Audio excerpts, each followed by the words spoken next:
अस्सलाम वालेकुम, welcome to my channel. कैसे हैं आप सब? आई होप आप सब अच्छे होंगे, खैरियत से होंगे। और काफ़ी दिनों से मैं इस टॉपिक पे वीडियो बनाना चाह रही थी, तो सोचा आज बना ही लेते हैं। आज का टॉपिक है how to get pregnant fast.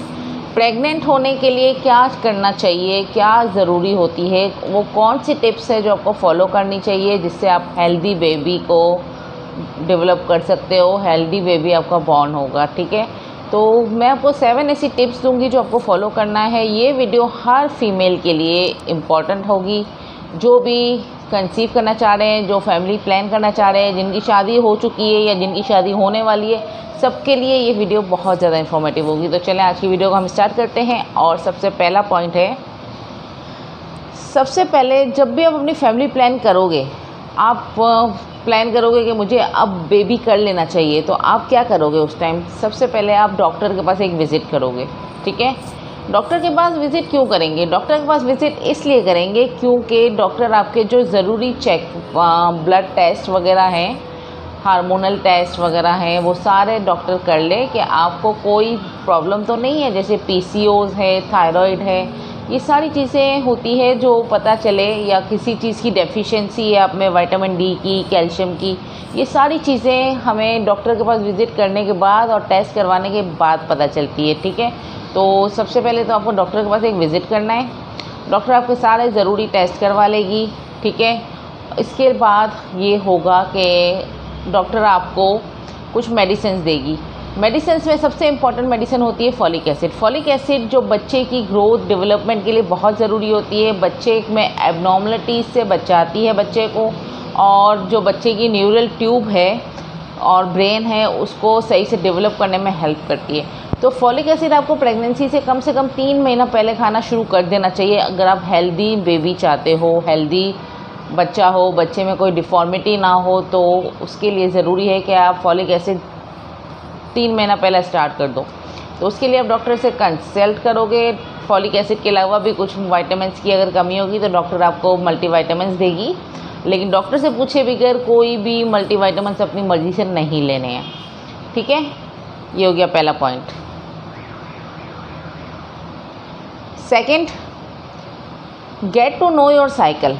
आपको अपना साइकिल पता होना चाहिए। पीरियड्स का साइकिल होता है जो 28 डेज़ का साइकिल होता है। ठीक है, जिसमें 5 दिन पीरियड्स के होते हैं, और उसके बाद आपका जो एग है, ओवम, वो बन रहा होता है, वो बनता है, वो मैच्योर कब होता है, वो कब रिलीज़ होता है, और उसके बाद किन दिनों में आपको ये इस तरह से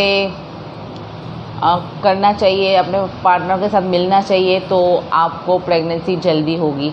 तो ये सारा आपको अपना साइकिल का पता होना चाहिए कि आपके साइकिल कितना है। कुछ लोगों का साइकिल, जो नॉर्मल साइकिल के डेज़ होते हैं ना, वो 28 डेज़ होती है। 28 डेज़ का पूरा साइकिल होता है, सही है। और कुछ लोगों का 1-2 दिन आगे पीछे होता है, तो उससे कोई फ़र्क नहीं पड़ता। लेकिन अगर किसी का डिफरेंस है, यानी किसी को 2 महीने में एक दफ़ा पीरियड्स आते हैं, या किसी को हर 15 से 20 दिन में आ जाते हैं, तो ये सबका अलग अलग साइकिल होता है। तो आपको अपने साइकिल का सबसे पहले पता होना चाहिए, और डॉक्टर से इस चीज़ का डिस्कस भी करना चाहिए। ठीक है, साइकिल का पता होगा तो आप प्लान कर सकोगे कि आपको अपने पार्टनर से किन दिनों में मिलना है, जिससे आपको जल्दी प्रेगनेंसी हो सकती है।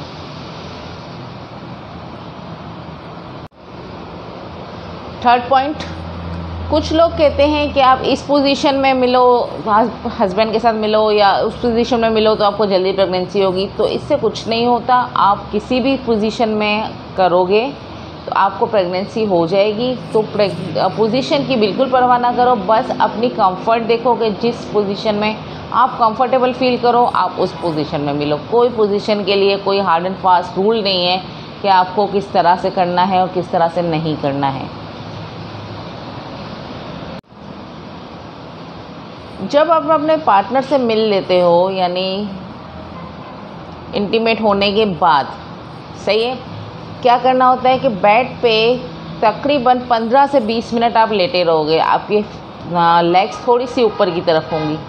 इससे ये होगा कि ना, जो स्पर्म वगैरह जो अंदर गए हैं, उनको पूरी तरह से अंदर जाने का टाइम मिलेगा, अंदर जाके वो सिक्योरली चला जाएगा। उसके बाद प्रेगनेंसी होने के चांसेस ज़्यादा होते हैं। तो आपको इंटरकोर्स करने के बाद फ़ौरन से खड़े नहीं हो जाना है कि आपका सारा जो भी आपके अंदर गया है वो सब बाहर निकल आए। आपको थोड़ी देर बेड पे लेटे रहना है ताकि कोई फ़ायदा तो हो।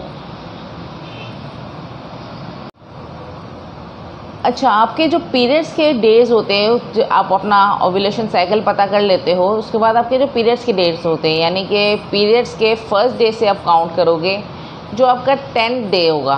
10 डे के बाद 10 से लेके 20 डे के बीच में हर ऑल्टरनेट डे, एक दिन छोड़ के एक दिन आप अपने पार्टनर से मिलोगे, ठीक है।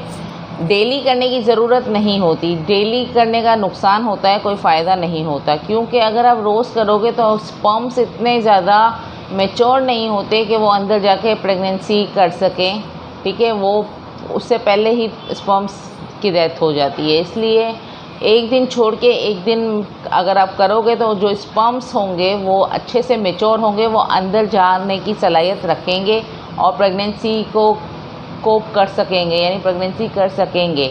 तो आपका जो पीरियड्स का 10 डे होता है, 10 डे से लेकर 20 डेज़ तक, आप 20 डेज़ जो होता है उसमें आपको एक दिन छोड़ के एक दिन अपने पार्टनर से मिलना है।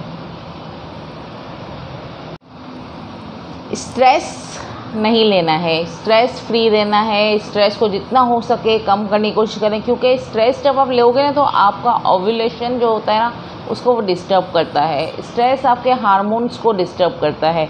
अगर आपका स्ट्रेस लेवल ज़्यादा होगा, आप बहुत ज़्यादा टेंशन में होगे, टेंशन ले रहे होगे, आपका माइंड रिलैक्स नहीं होगा, तो आपको प्रेगनेंसी ठहरने के चांसेस बहुत कम हो जाते हैं, क्योंकि ओव्यूलेशन, हार्मोन्स, इन सब को रिलैक्स एनवायरनमेंट चाहिए है प्रॉपरली वर्क करने के लिए।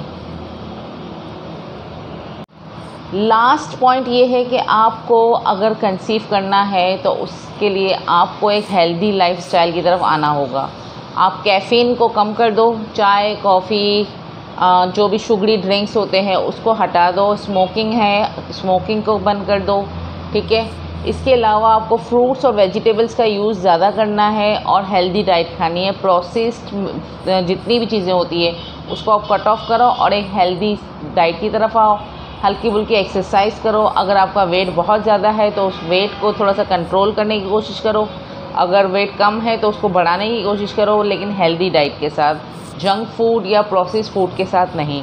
आप इन सारी चीज़ों पे अमल करोगे तो इंशाल्लाह जो भी लोग कोशिश कर रहे हैं उनको बहुत फ़ायदा होगा। और आई होप ये वीडियो आप लोगों के लिए, हर लड़की के लिए इन्फॉर्मेटिव होगी, चाहे वो कॉलेज गोइंग हो, चाहे वो जिनकी शादी होने वाली हो या जिनकी हो चुकी हो, सबको इससे फ़ायदा होगा। तो चलें आज की वीडियो को हम ख़त्म करते हैं। मैं फिर मिलूँगी आपसे न्यू वीडियो के साथ। जब तक के लिए अल्लाह हाफ़िज़, बाय बाय।